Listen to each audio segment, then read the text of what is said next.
Good afternoon, ladies and gentlemen. Welcome to this event on tools for a nature-positive transition, aligning finance with the Global Biodiversity Framework. My name is Jeremy Eppel.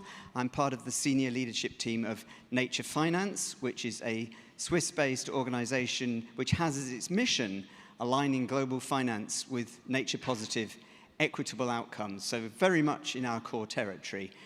I'm supported today by an absolutely outstanding panel of experts from around the globe who are working in the space of supporting such a transition through the metrics and tools that they've been developing in their own organizations and with many partners. I'm very pleased to see so many of you here in such a large room, so that I think in itself is a sign of the interest and importance of this topic. But I was very struck yesterday in the plenary by a question that was asked, two questions that were asked. Those of you who have heard of the GBF, please raise your hands. We're doing much better today. Yesterday it was a much smaller subset, a very much smaller percentage. And secondly, the question that was put to the plenary was, how many of you have heard of the TNFD? And it was, you can put your hands up, I'm sure it's nearly all of you. And as I would expect, but it was a larger group yesterday. Now, I'm delighted in that, in one sense, because the work that Emily Mackenzie and her colleagues have been doing over the last couple of years has been groundbreaking and is very important. But I'm disappointed, disheartened, as someone who's worked for many years around the CBD area, the Convention on Biodiversity, at the low awareness. Because for many of us, and I think for many in the financial sector, because we saw hundreds of participants from the global financial sector in Montreal at the last conference of the parties in December last year, there was a very real sense that this could be a Paris moment for nature.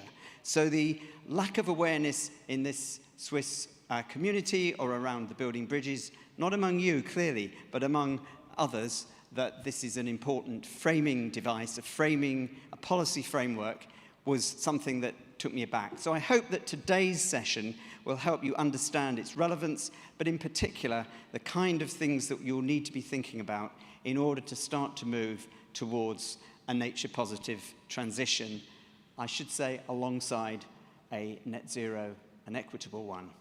So if we, hopefully this, yeah. So here is the panel. I'm sure you've seen that from the website, and I'll introduce them as we come to them individually. I will say just two other things about the work of Nature Finance in this space, and then leave it very much to our partners and colleagues to take up the story. If you look at the Global Biodiversity Framework, you will see for the first time the concept of alignment figures directly in it. And one of the 5 goals that are established in the GBF, there it is, aligning financial flows with the GBF, and in a specific one of the 23 targets I should say, for 2030, not for 2050, that is to be found in the GBF. And full integration, mainstreaming, if you like, of biodiversity into the real economy, but also into the financial sector, is something that international framework, agreed by 196 countries under the UN, has established as the overarching position. So I think that is just something to keep in the back of your minds as we go through the discussion today. And one other thing that I wanted to emphasize is that we, because of the importance of alignment to our mission, took it on ourselves to try and produce a first of its kind, by no means we hope the last of its kind, alignment tool, which looks at financial flows from the perspective, both private and public financial flows, from the perspective of their sectoral impacts and their geographical impacts, and produces a score. Probably enough to say about that, because many of the other things you're going to hear about are complementary to this. But I think, just so you're aware, we felt it was important to get something out there, a prototype, and we've done that, and we've been piloting it with private and public institutions since last December. So I'll stop there and invite my colleague, our CEO and founder of Nature Finance, Simon Zadek, to take the floor and give us a few of his thoughts about where this all might go. Thanks very much. Actually, Jeremy, yeah. you've kind of done the intro, so anything I say tends to be just sort of overspill. So, you know, at the end of the year, I can't remember which newspaper it is, does a sort of analysis of what's the word of the year. And I can't even remember which they were, but it always is reasonably tedious. And so one could imagine, you know, within the sustainable finance community, the word alignment becomes kind of the story. I've just come from a session, maybe some of you have as well, that is being run under the auspices of the UNFCCC, focusing on the 2.1c clause of the Paris Agreement, all about alignment. In fact, the entire Building Bridges event is built around an alignment tag. And if people could just raise their hands if they think they know what alignment means. Okay, I've got a half hand down here. Right, I'm not going to ask people to raise their hands to indicate whether they'd like to know what alignment means, because I assume that's why you're in the room. Yesterday, we had sort of 2 or 3, should we say, testy contestations of the term. Patrick Audier and others, all the way through the summit, emphasized that we were at an existential moment, clearly referring to the climate and nature crises and its linkages across to what we might call the polycrisis, the favorite word of last year. And that, in a way, sets one bar of how we might think about alignment, what needs to be done most rapidly, that is commensurate and consistent with the scale of that crisis. Today, in the UNFCCC session, 90% of the conversation was about climate-related risk assessment and disclosure, and we'll hear more from Emily today. And that's clearly another way of thinking about alignment. Let's measure risk, let's disclose it, let's build transition pathways, let's make commitments over long periods of time, and kind of figure how to get a portfolio from a state that isn't okay to a state that's aligned with some measure of long-term risk or maybe policy and goals. And then in the summit conversation yesterday, several people, including myself, made interventions that suggested that we needed more of a policy architecture to ensure that financial institutions were required to drive their portfolios towards some version of alignment with the nature and climate goals that, as Patrick Audier said, are existential requirements that we meet. And so these are not unrelated versions of alignment, but they are definitely not the same. And so I'm hoping very much today, curated by my colleague Jeremy, but with an amazing panel, that we can tease these out and realize their similarities and differences and their different levels of ambition and alignments with the kinds of crises that we've come here to help address. Thank you very much indeed.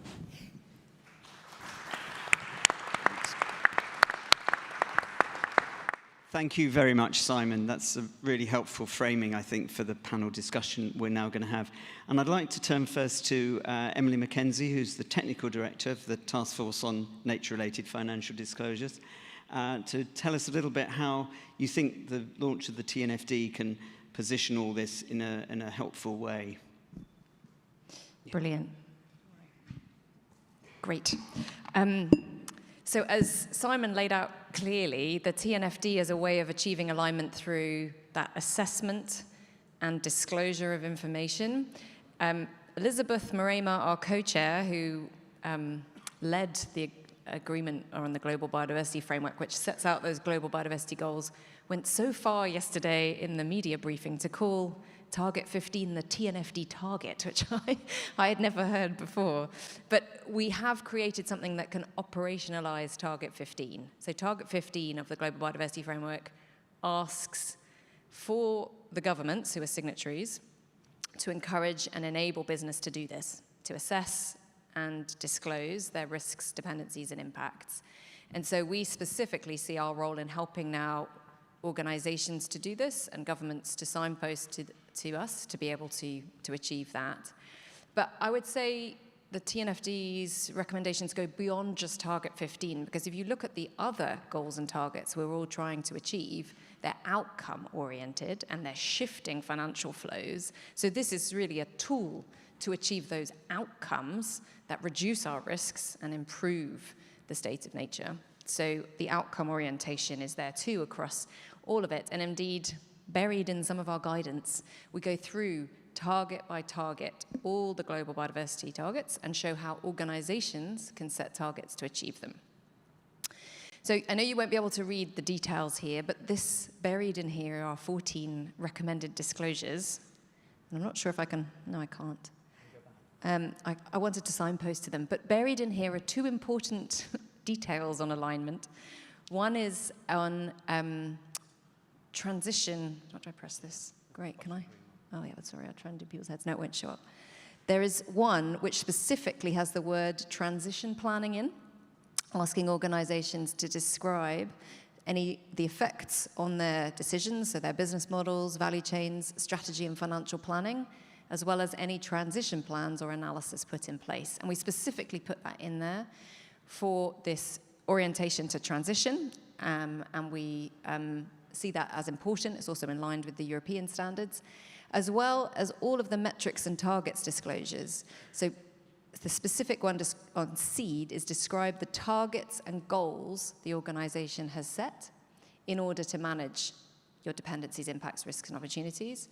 And A and B are looking at your metrics for impacts and dependencies, and your metrics for risks and opportunities. So this gives you the structure to think about transition and to make transparent how you're making it happen. Underneath all of the recommendations, for those of you who were there at our plenary this morning, we have the recommendations and then we have a package of guidance, which is what sits at the bottom of this pyramid. What we hope within the next year or two to add to this pyramid will be guidance on transition planning specifically, and underneath that, guidance for sectors to transition. And so we'll be working with partners on this. It will take us some time to develop, but that will be a way that we can strengthen the guidance that's specific on how we can achieve alignment overall. Thank you very much, Emily. That's a really helpful and very brief summary of what's an enormous amount of work that I know has gone in to get to the stage we're at. So people should really have a good look at what you've got out there already, and it can be very helpful. I'd like to introduce Jose Pugas, who is, if I can put it, as Head of Sustainability in JGP Asset Management, a really important Brazilian private financial institution. And Jose has been working with us to pilot the Nature Finance Alignment Tool, and we'll describe a little bit about the first results and learnings of that. So I think over to you, Jose, and take it from there, as it were. Thank you, and thank you for inviting me to be here. As told, we were the pilot for the discussions on the, just let me see, it's go. The large green one. The large green one, nope. Me and technologies. Yeah. Okay, perfect. Thank God I'm good on finance. As we're discussing, yes, we are a pilot program for them, a lab rat for the discussions, but co-creation was exactly what we need to start discussing precisely what was our impacts on nature and other affected subjects on that. And the first decision that we took when we decided to be part of this Nature Finance Alignment Tool was that we need to be fully open on the discussions. There was no need to be have any secrets on the financial sector. And based on that, we decided to open two of our funds. One fund, ESG oriented, is when you see EU taxonomy, we're talking about Article Plus fund. And the other one, there is based on agribusiness funds, so investments on a very vulnerable sector such as agribusiness. And when we started using those two analyses, it was very clear for us that we had a larger nature alignment for sure at the ESG credit fund, but even using our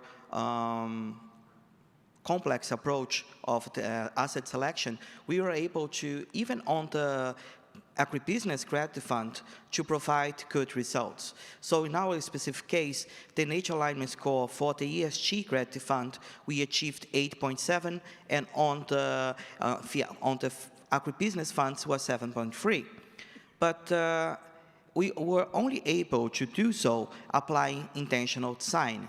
And on that, we can compare if we were just based on a sectoral approach and versus a more clear use of proceeds with better understanding of the asset.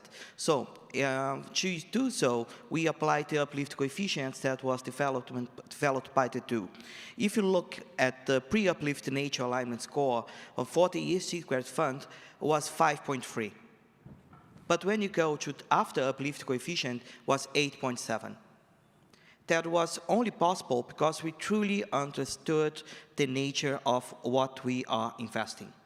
We had proper data, we have a very clear definition of where the capital would be allocated and how it would impact. The same thing we could see, and even more dramatic, on the agribusiness fund, in which the pre-uplift nature alignment score was 3.8, extremely low. And because of this decision to really understand what is restoration, what is agroforestry, what is regenerative agriculture, our alignment score increased to 7.3, an increase of 3.5. And just to finish, and then we can have better discussion on that, we understand that we're always looking for a magic number. We want something that is easier for us to adopt and explain to our investors. We were able to do that through the alignment tool, but we also use it for that, a new impact rating, the overall biodiversity impact rating, in which we have collected information over all the locations that we are investing. So we have knowledge about what is happening within the boundaries of our investments. So we are saying that we have information on the farm level, not just on the company. And there was critical for us to really establish what were the uplift coefficients. Otherwise, we could be affirming something that would not be real. Even if our intentions were good, the information must show how good were our results, not only our intentions. That's what happened during the first stage, but we can discuss that after on the questions. Thank you very much, Jose. I mean, I think what that reveals is that using the tool internally with the data that only exists within a financial institution, a private one in your case, but it could be a public development bank, for instance, allows the tool to begin to give some more sophisticated metrics. And that was helping you to start to do your forward thinking about actually how do you want to allocate these assets. Let's hold that thought and come on to the next of our esteemed panelists, Amandine Favier, who is the Head of Sustainable Finance in WWF Switzerland. Amandine, welcome. I think you're going to tell us about a tool that you have developed in WWF, the Biodiversity Risk Filter, and how that fits with this picture. Thank you. Yes. So hello everyone. So I'm Amandine, like you said, I'm heading the Swiss financial sector engagement for WWF, and I'm going to say a few words about our Risk Filter Suite. So the Risk Filter Suite is a cutting-edge, open source and free platform that WWF developed, which contain two tools, the water risk filter and the biodiversity risk filter. It's really designed to help corporation and financial institutions to carry a biodiversity and water risk assessment. And for this, we are combining over 80 data layer on water and biodiversity, and we bring information on the state of nature to really give the user an assessment, biodiversity and water risk assessment at the most granular level, which is the site and the location level, which we think is very important, right, for biodiversity. More specifically, in the tool, we have a layer on physical risk and on reputation risk, which contain a bit more impact-oriented indicator. And we also have for water a layer on regulatory risk. So the tool contains three layers. The first layer, which is really the inform layers, is giving the user an industry or sectorial dependency and impact analysis and help to identify which sector are the most vulnerable to environmental change and which sector have the most important impact on water and biodiversity. So it's more like give you an understanding on the sustainability risk and impact at the sectorial level. And then we have an explore layer, which allow you to visualize all the different indicators on maps, so give you more like a geographical distribution of the risk. And finally, what we call the assess layer, which is really combining the sectoral materiality with the local state of nature and provide the user a biodiversity and water risk analysis at a location level. So meaning you can identify as a company and also as a financial institution a risk hotspot for you or for your portfolio, all while really considering the location specificity of the risk. We also have for our water tool, so the WF water risk filter, we have included water risk scenario that really give you or let you to really have an understanding of the future development of the water risks that can really, you know, have an effect on your risk making and your decision making. So all the, let's say like the water risk or the risk filter suite has already bring change and is already being used by several WF partners. We are testing the tool or are using already the tool. Some are listed on this slide. We also have more financial organizations which are currently piloting the tool. And we think it's really helping them to align with actually the goal A to C of the GBF. Yeah, and one thing that the biodiversity risk filter and the risk filter suite is doing is that it really helps you to identify it for a company where do you have activity in a sensitive or protected area, and also to understand better the interplay between the local state of nature with the company pressure on biodiversity.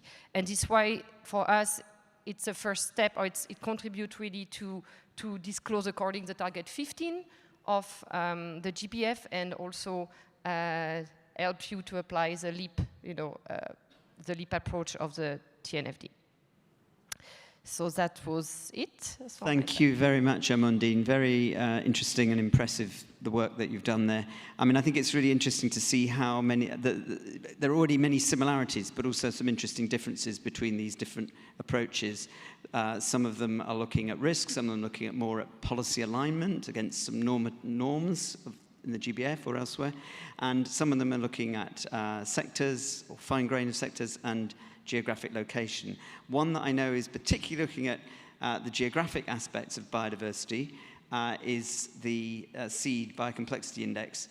And Professor Tom Crowther, who is the founder and head of the Crowther Lab, you get your own lab, at ETH Zurich, as I'm sure you all know, a very preeminent institution here, has been working on this. Tom, please tell us about this fascinating tool, and we are, as Nature Finance, working very closely with SEED to try and help this evolve in the most positive way. Yeah, thanks so much. I mean, obviously we all know we need nature to survive, but historically we valued certain parts of nature more highly than other parts. And obviously this has led to the propagation of those parts at the expense of everything else. This could be food or timber or anything else. Ultimately, if we're going to be building nature markets that work in favor of nature, we need to be overcoming this challenge. And that is the challenge that SEED has been built to overcome. We ultimately all need to agree on what biodiversity really is. It is not just the amount of carbon in an area, or the amount of water or evapotranspiration in an area, or the number of frog species in an area. All of those are parts of it. But if we build markets based on any of those, we might have loads of frogs everywhere, but we're not going to get natural ecosystems recurring. Until we can value the full complexity of biodiversity, we're never going to be able to promote that full complexity in the way that we need. What we need to do is instead be measuring the structure of this entire system, the genetic variation, the species level variation, and the ecosystem level variation. And until we can capture that holistic perspective, we will never be promoting the thing that we truly need. And that, again, is what biodiversity, the Biocomplexity Index, is built to capture. So academics for decades have now been generating global maps of information like connectivity, like species abundance and species diversity, like genetic structure and trait characteristics for thousands of organisms across the planet. And by pulling together all of those data sets across the globe and by linking them with satellite imagery, we can now measure the complexity of that site relative to its natural state. So you can measure the shape of the complexity as it is now and compare it to the shape of that complexity as it would naturally be in the absence of humans, which gives us a score for that location. And that gives us a score for every location on the planet, so you can identify the footprint that we've had on the biocomplexity of the system. By linking it again with satellite imagery that changes over time, we can then show how that value is changing into the future or has been changing over the past, and how it might change into the future with different management strategies. Ultimately, this is now a globally available map that is available for anyone who wants to see the biocomplexity footprint on any location on the planet, and you can see how past actions have impacted biodiversity. We're currently testing this with 150,000 locations on the Restore network, so you can see how those projects have been going up and down, and we are now ready to serve at any scale any organization that wants to understand their footprint. Thank you very much. Thank you, Tom. And you've also been building the piloting of the tool into some of our alignment pilots as we've gone both with individual private companies, but also in key sovereigns, so a major biodiverse country in Africa. So Simon Pickard, who is the chair of the Impact Committee of UBP. Simon, you aren't yet working on piloting, but I think you're poised to do so. So tell us what your reaction has been to the sort of array of interesting and complementary, or maybe not always complementary, tools that you've heard about, and how you want to approach this as a major Swiss financial institution. Thanks very much, Jeremy. Very pleased to have Jose on the panel, because he's the sort of self-described senior lab rat, and I guess we're the sort of the next lab rat off the rank, if you like. We are incredibly sympathetic and supportive of everything that's been said by my fellow panelists. UBP, who you will all know, you may not know that UBP has had, for the last 2 years now, we just celebrated the 2nd anniversary of this fund, which is the Biodiversity Restoration Fund, which is a fund that invests in public equities on a global scale, who are with an aim to protect and restore biodiversity. And obviously there are a number of challenges with that, and we'll sort of go more into that, I think, as this panel goes. But I mean, clearly working in public equities, which therefore tends to be working with very large companies with very complex value chains on a global scale, is challenging. It's challenging. There's a lot of data around. The data is not necessarily relevant. And so one of our big aims over the last 2 years has been to not only obviously invest this fund in companies that will make a difference, but also to try and create an ecosystem around the fund that will help us to understand how really to measure and therefore protect and restore biodiversity, but also to help our companies do the same thing.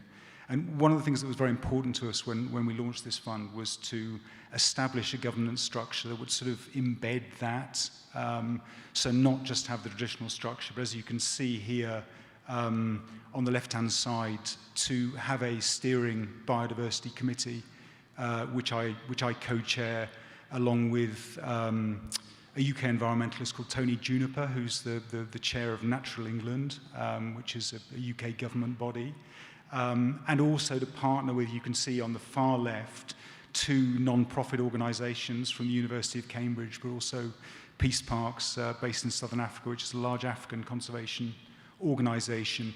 And the idea of having that governance structure was that this was not just a flow of money into finance which flows into companies and which makes financial returns.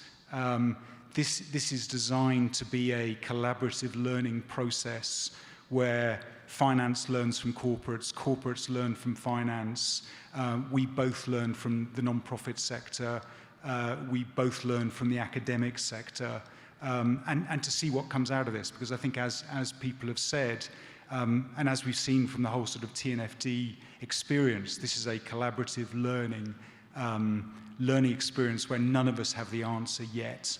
And I think we need to embrace that rather than be scared of that.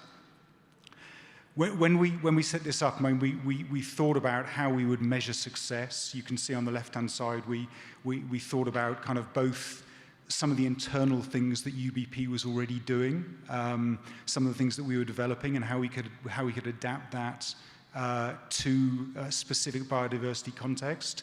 But we also never thought that we could do this on our own. We thought that the external source of information were going to be very, very important. And on the right-hand side, you can see the sort of the three sort of targets that we set for ourselves in terms of trying to measure biodiversity. And I'm pleased to see just how much they dovetail with what Tom talked about in terms of seeds approach. And our sort of contribution to this at the moment is that we're running what I think is the second pilot project with Nature Finance and with Seed, in order to try and measure our portfolios within the impact franchise. We're going to start with this fund, the Biodiversity Restoration Fund.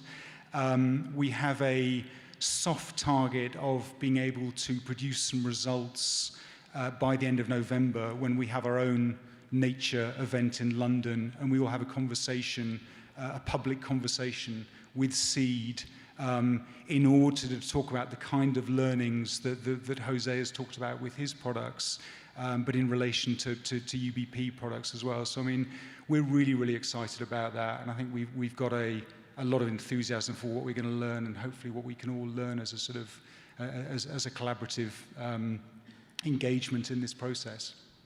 Well, thank you very much, Simon. And I think having UBP as the next of the private financial sector pilots, not the last, we intend to have a handful more over the coming year, as well as some in the more public sector space, will be absolutely fantastic. So we look forward to working with you on that. One of the things that's absolutely come through this, self-evidently, is the vital importance of science, but also of data of different kinds. And the next speaker, who I'm very much hoping is on the line, who couldn't be with us today, is Dr. Vian Sharif. Vian, are we going to be able to see you? I hope so. Oh, good. Lovely. Probably welcome. About 8 feet tall.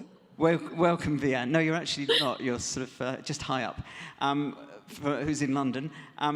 Vian is the founder and CEO of Nature Alpha, which I'm sure she's going to tell us a little bit about, and also the head of sustainability at the FNZ Group.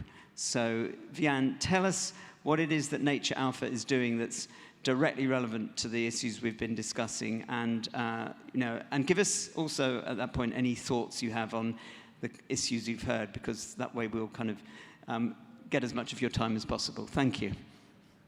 Jeremy, thank you, and thank you to you all for having me as part of this fantastic panel. And perhaps if I just take a step back, in 2020, just less than 3 years ago, the TNFD was in its nascent thought stages. You were really at the stage of thinking about how nature factored into potentially financial decision making. We were in a place personally, I was in a place personally where I just joined FNZ. I was looking after $1.5 trillion worth of assets under management. And I was working with all of the ESG data that I'm imagining that some of you in the audience have worked with for many years, having spent 12 years in asset management. And there was just no nature data. And having done a PhD specifically on the importance of nature, really coming from a conservation background and a philanthropic background, here we were in 2020. I had this vast amount of assets to try and surface some kind of information about impacts and dependencies on nature. There were no frameworks and there was no data. If we fast forward to where we are today, the whole landscape has absolutely transformed, and it's just a really credit to the people sitting on this panel, to the nature finance team, to the people sitting in the room who've made these frameworks and raised awareness about nature being an important fiduciary consideration in investment decisions, that we are here today. And so we developed Nature Alpha because we wanted nature data to integrate where there was none. And so we sit today with an incredible opportunity between us. We are engaging with financial institutions. We wanted to create a data set that could plug into any ESG data feed that we usually use. So we're talking about a data set of 9,000 companies across public equities, soon to be linked with corporate debt through the arrangement that we now have in place with the Intercontinental Exchange. And it's an incredible moment because the financial community, the global asset managers with whom we're engaged, have never been so engaged. And this is reflective of just three things that I'd like to leave with you today before we move into the second part of the discussion. So the first thing is that awareness of this issue is unprecedented. So from the GBF, COP15, the attendance of the finance sector, the participation of the finance sector in that event just signals the awareness that cohorts of our world, cohorts of our industries who have never participated before are now absolutely participating actively. So that's the first thing, awareness.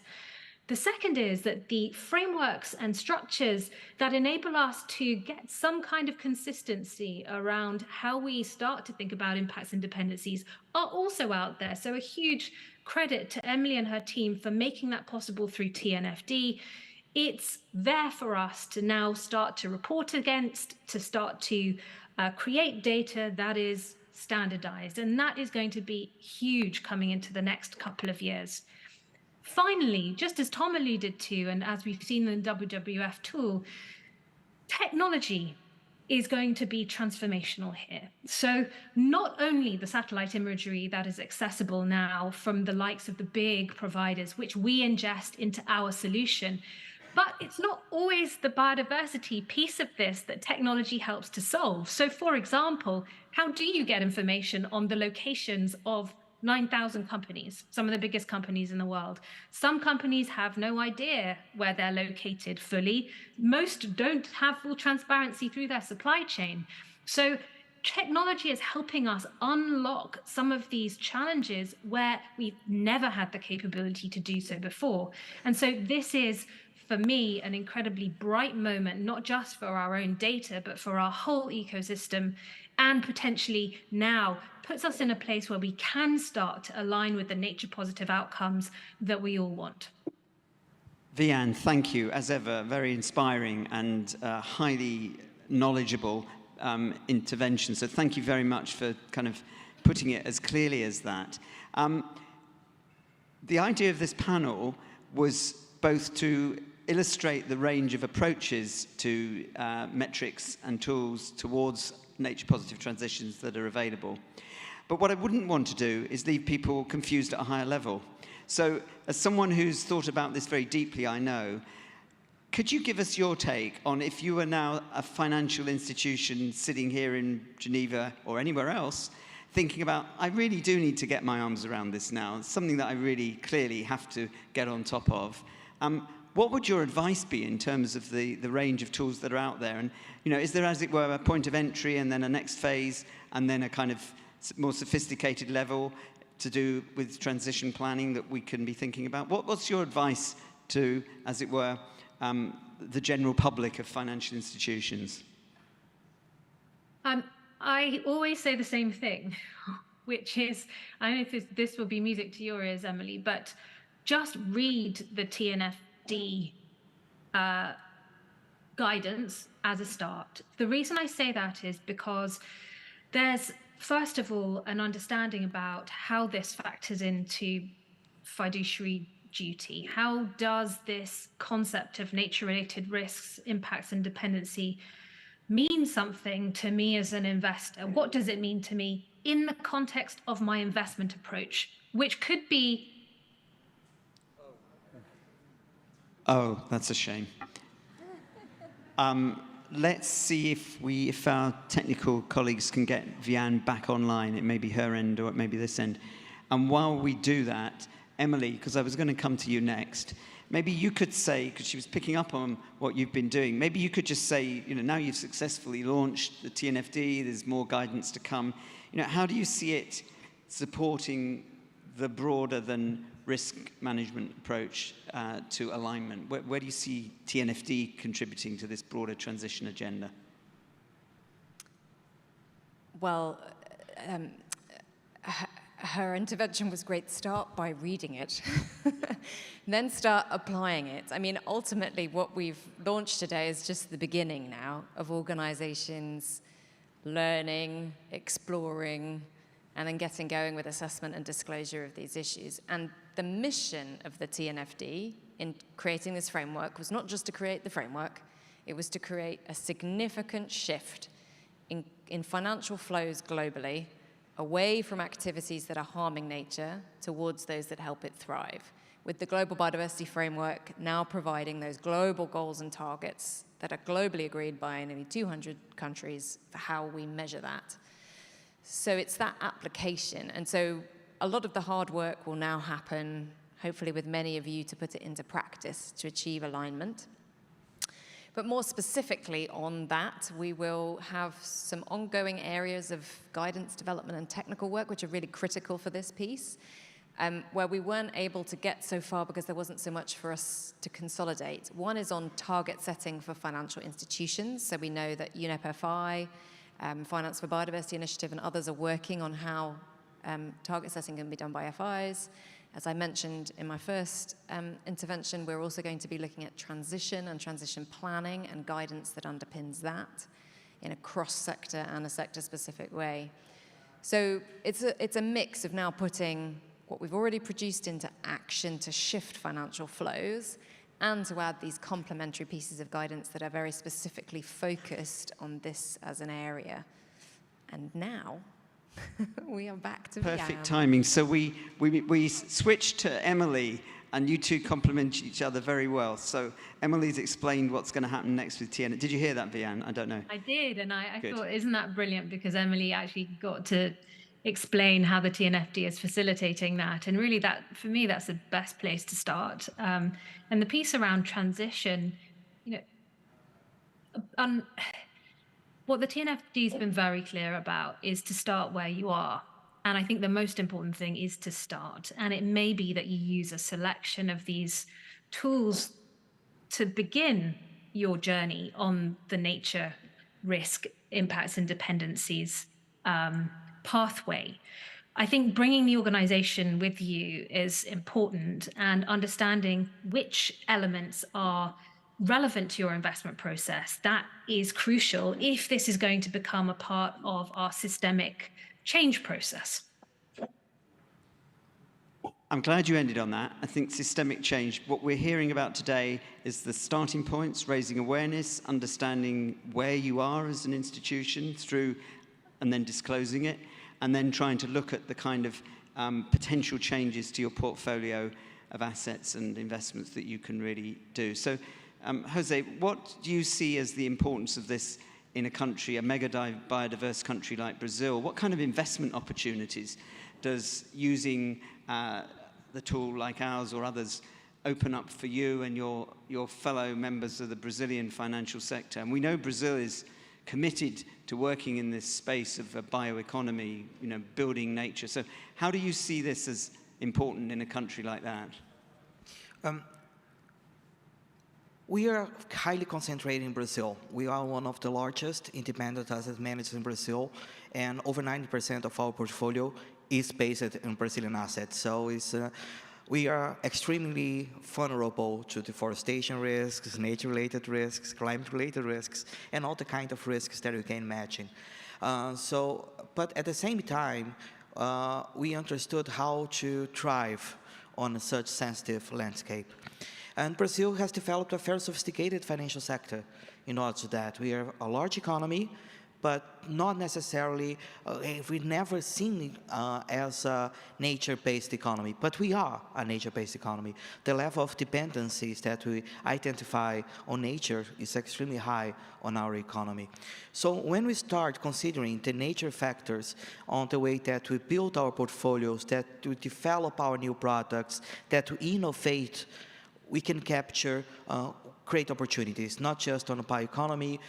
With WWF, we just set up a new fund in Brazil aiming productive restoration through agroforestry, what reduced our dependency on carbon credit astonishingly. Less than 4% of their revenue is from carbon credit. We have other sources of revenue on there.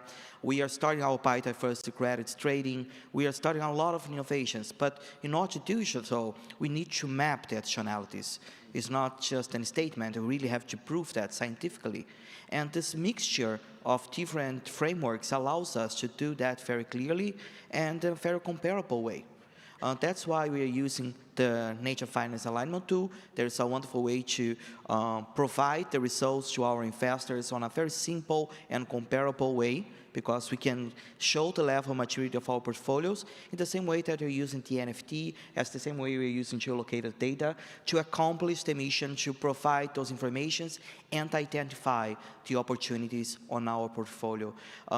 For us, on the last 18 months, it has been really changing at the company. We were founded 25 years ago, but the last 2 years were the most disruptive years because we decided that we need to embrace the Brazilian characteristic of being a mega diverse country. And for our economy, it will be decisive for us to keep the protagonisms on the next years. Thank you. That's a really uplifting and inspiring. And I know, having worked with you a little, that I'm sure you've been very much part of driving that change because you're a very kind of determined and focused person. So thank you for that very much. Amandine, I mean, WWF, you've produced a very interesting, useful, I think, risk filter.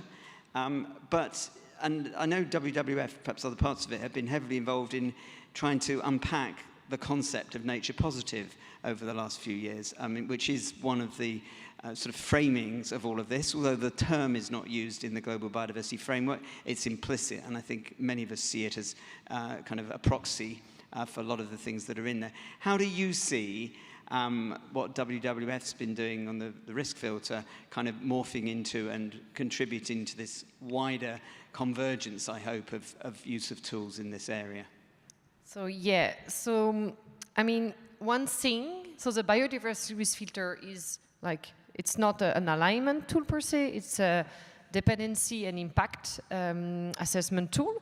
But one thing it allows, for instance, is to identify for a company or for a financial institution, to identify assets within protected area, sensitive area, area of key biodiversity area, and therefore to really, for a company to really think, once this analysis is being done, how we can change the business practice in those very sensitive area. As well, another example would be the biodiversity risk filter allow a company to analyze the pressure it has on the ecosystem with the local state of nature, and therefore to also maybe prioritize on the pressures which are the most detrimental for the environment. So an example is if you're, let's say, a company with using a lot of soil in an area where the soil is really depleted, or it's, the quality is not good or going down, you can decide to switch your activity to more regenerative agriculture, which will regenerate the soil. So it's an example. So with this example, I think it's important to understand that overall it's an answer that company will give to the risk assessment or to the impact and dependency assessment that will bring the alignment. So it's a response or the transition that they decide to do based on the, the risk, the dependency and the impact assessment that will bring the alignment. And we are developing actually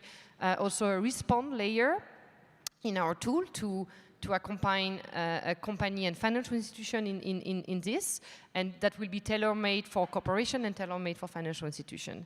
And last, I will say, with our tool is really trying as well to fulfill or like to answer the objective 15 of the GBF, which is to regularly monitor, assess, and transparently disclose on biodiversity impact and dependency.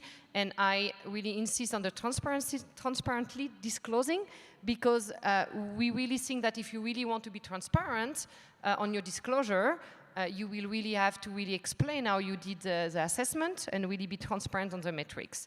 And I think that's maybe where as well our tool is a bit maybe different from the other one, in a way that we're very, very transparent on the methodology.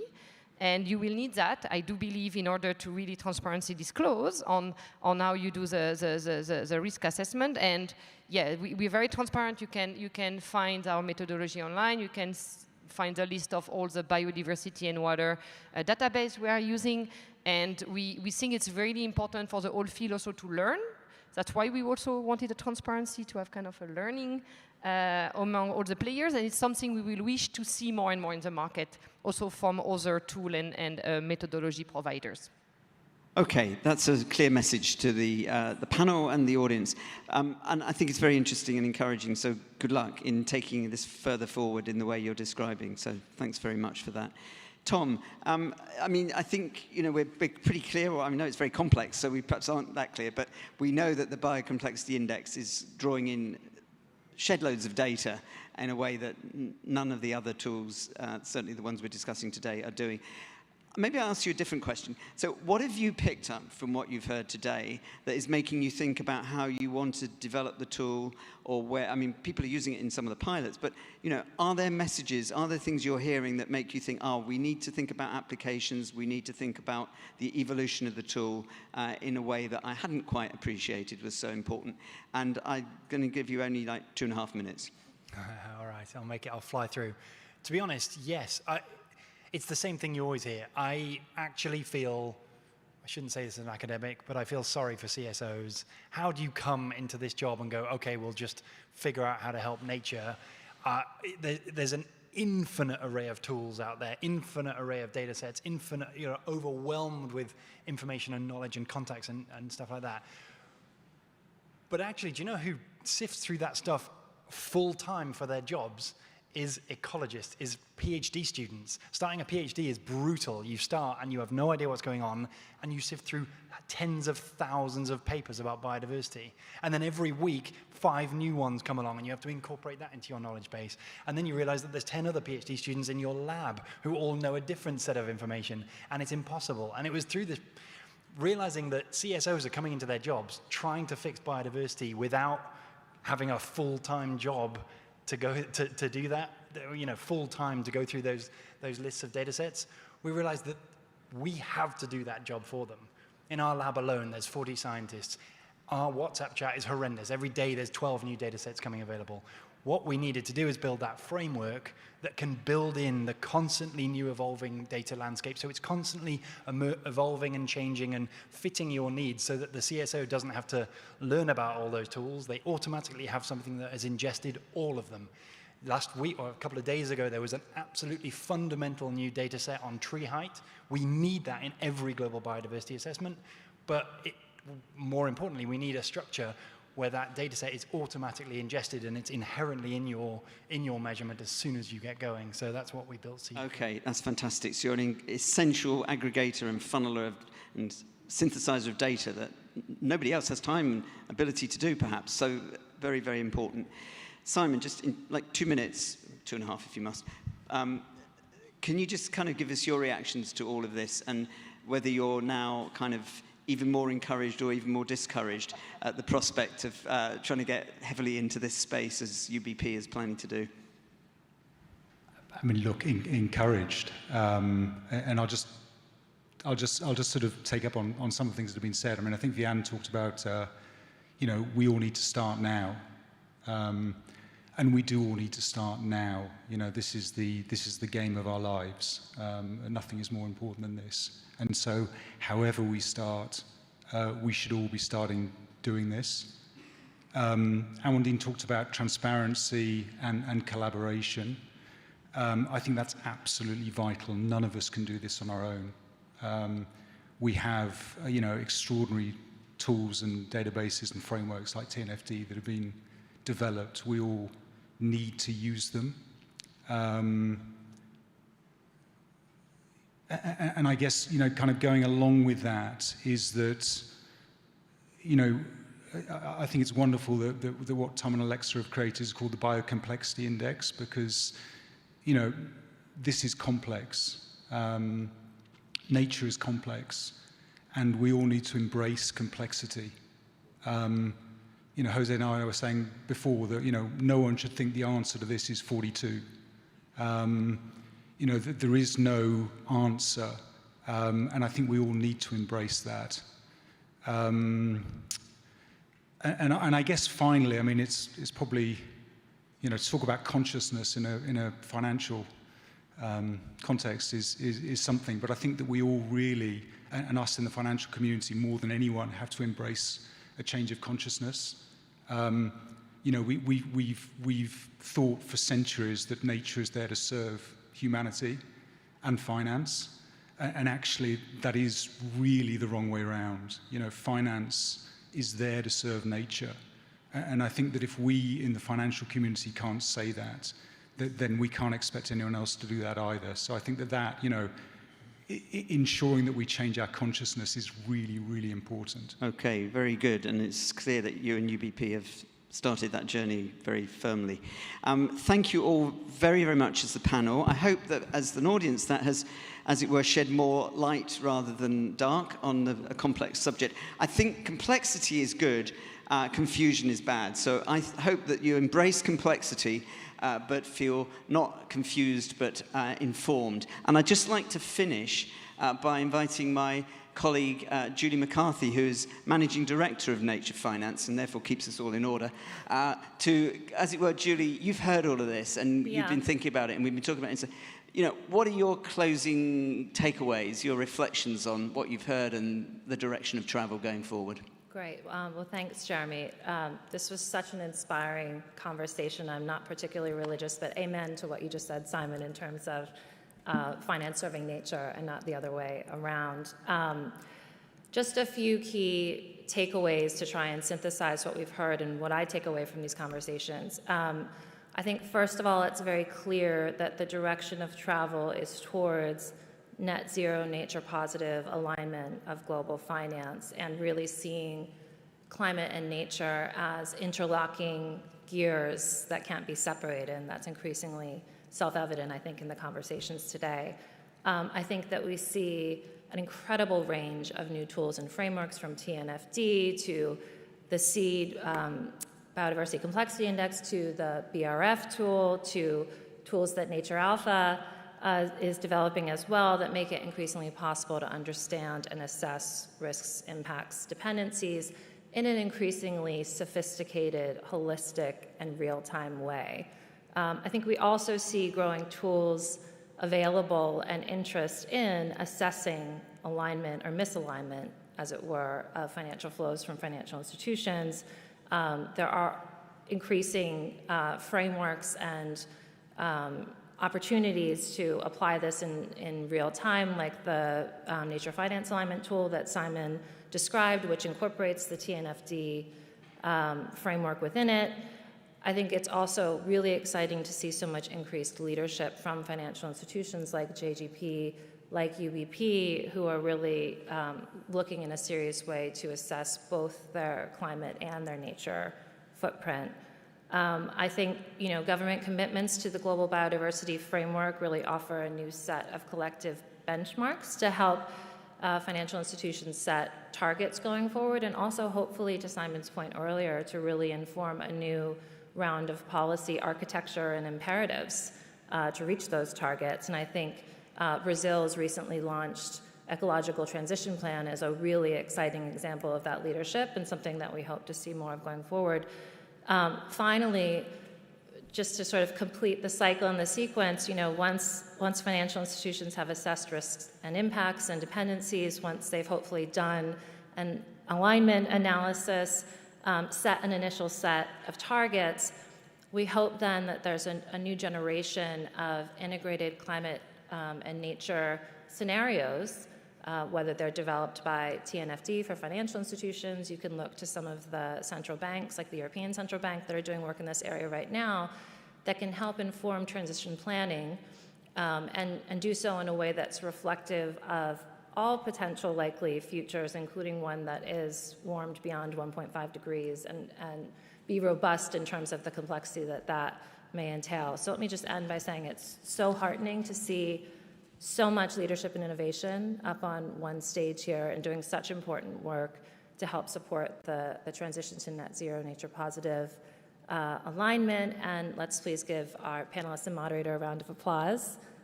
Thank you very much.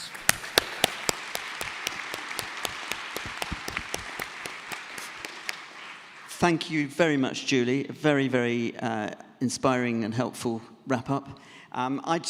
Just remains for me to once again thank the tremendous expertise and effort and time that our panelists have put into being with us today, and say how much we look forward to continuing to work with all of you in this definitely shared endeavour. So thank you all very much, and I hope you all have an interesting and enjoyable rest of the day.